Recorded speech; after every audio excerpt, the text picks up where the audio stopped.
Good morning, everyone. My colleagues Vanit, Piyush, and I are excited to discuss how Presto is powering data analytics at Apna. Apna is the largest and the fastest growing professional opportunity platform in India. It allows job seekers to create a digital identity through our profile, enabling them to discover and apply for jobs that are most relevant to them. Additionally, they can join community groups where they have access to a wealth of relevant content to consume. Since our inception in 2019, over 50 million people have created profiles on Apna, and we have attracted more than 1.4 million recruiters. Each month, we facilitate connections between 2 million candidates and recruiters across 44 different industries and 350 cities in India. Currently, there are 60,000 job listings active on our platform each month. We are committed to providing equal opportunities for everyone, regardless of educational background, ranging from those with no formal education to college graduates. Our candidate base is diverse, including both freshers and experienced professionals, with nearly 28% of our users being female. This diversity helps us cater to a broad spectrum of job seekers and employers, making Apna a truly inclusive platform.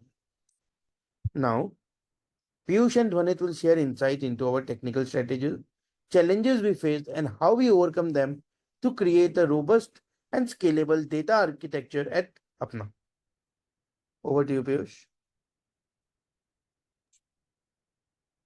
Thanks, Shubham. Hello, everyone. I'm excited to talk about how we build our data platform architecture and how we utilize Presto in our data platform journey. For making data available from application databases to data platform, we have used CDC Kafka connectors to publish the change events into Kafka.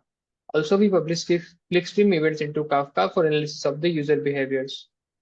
By following the medallion architecture, we move data between different stages using Hoodie as our table format. We deployed standalone high metastore as our catalog and Presto as our query engine.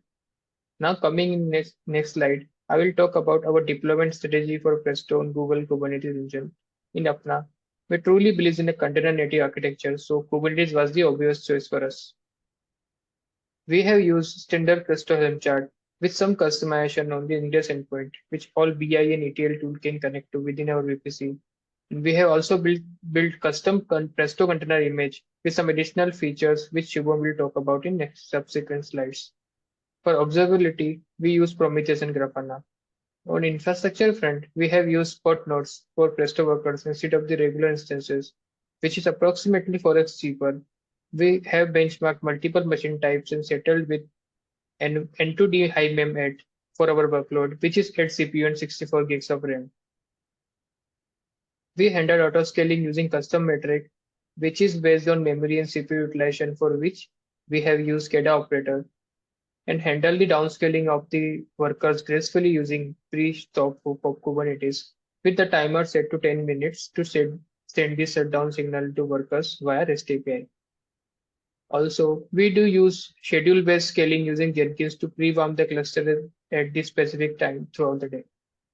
We have attached additional SSD disk on each worker for utilizing the Alexio SDK cache to run our queries faster.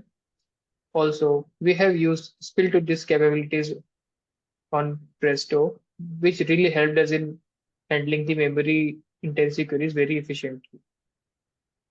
Here are the stats for our Presto cluster in our next slide.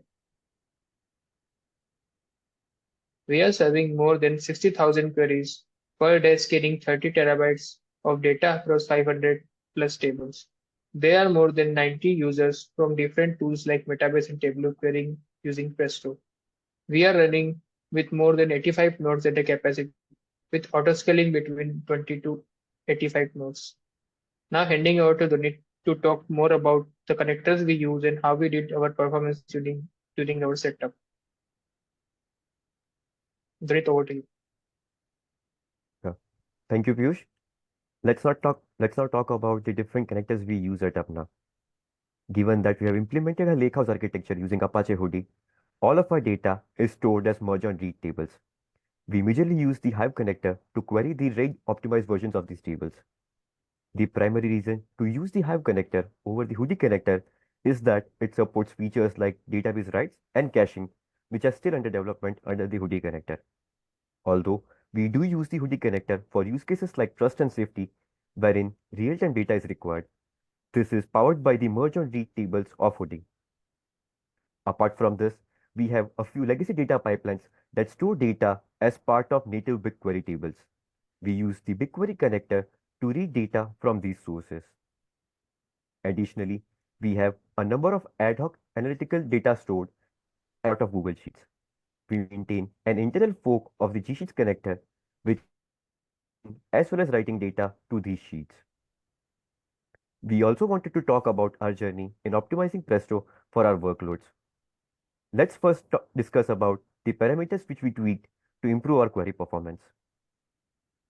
At Apna, we have many large analytical queries with multiple joins and aggregations. Initially, when we migrated these queries to Presto, we observed a significant increase in query runtime. We looked at the query metrics and deduced that a majority of the query time was taken by the reads itself. We were able to reduce this time by tweaking the Hive split loader concurrency parameter as well as the BigQuery.parallelism parameter. We increased the value of Hive split loader concurrency from 4 to 64 and observed that the query time reduced by 5 times. We also observed that there was a significant delay in the communication of data between the Presto worker nodes. That is, the local exchange stages took a long time. This was resolved by increasing the value of sync max buffer size and the exchange max buffer size. We also increased the value of the exchange max response size. We observed that we were underutilizing the CPU, hence we went ahead and increased the value of exchange client threads as well. Lastly, for the queries wherein the data was stored as Hive tables, we were able to improve the performance by increasing the value of Hive max partition per writer parameter. This helped us to achieve much higher parallelism when writing data as Hive tables. Let's now talk about the additional optimizations which we did to improve our query performance. We have a number of queries that have the same base tables but with minor variations. For example, it could be a number of queries which query the same base tables but with different filters. Here, we were able to leverage LXU SDK caching to avoid fetching data multiple times. We also observed that we had a few very memory intensive queries, and for these, we had to scale up our cluster. Given that these were fewer in number, it meant that we were wasting our resources. Hence, to handle this, we enabled the experimental spilling feature. We did see some decrease in performance and hence switched the storage from hard disk drives to SSDs. This helped us in maintaining a balance between cost and performance. Uh, we discovered that for one of our hoodie tables, query performance was very low, and this was due to its large metadata size. The issue was due to a very old save point, and we were able to resolve this issue by deleting this particular save point. During this process, we also realized that we needed a much smaller window for our time travel querying capabilities. Consequently, we reduced the number of latest commits retained during cleaning. This reduction in retained commits decreased the metadata size, which in turn helped us lower both the planning time and the overall query execution time. Lastly, one feature which we cannot recommend enough is enabling CT materialization. This was released a couple of months back, but it has significantly optimized our queries. If you have a use case or multiple queries wherein you refer to a CT multiple times, this feature ensures that it materializes this particular CT only once, hence reducing your overall query cost. Over to Shubham now, who will talk about our future roadmap. Thank you, Dhonit, for guiding us through the various insights we have gained over the past years.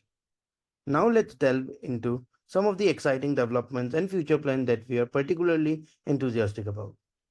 Meta has introduced Velox, an open source unified execution engine that can operate beneath the Presto engine. From what we have heard and understood so far, Velox promises significant performance enhancement.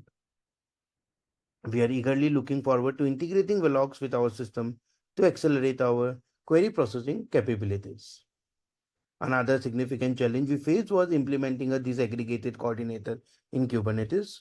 Although we attempted to use high availability in our Helm charts configuration, we encountered some issues.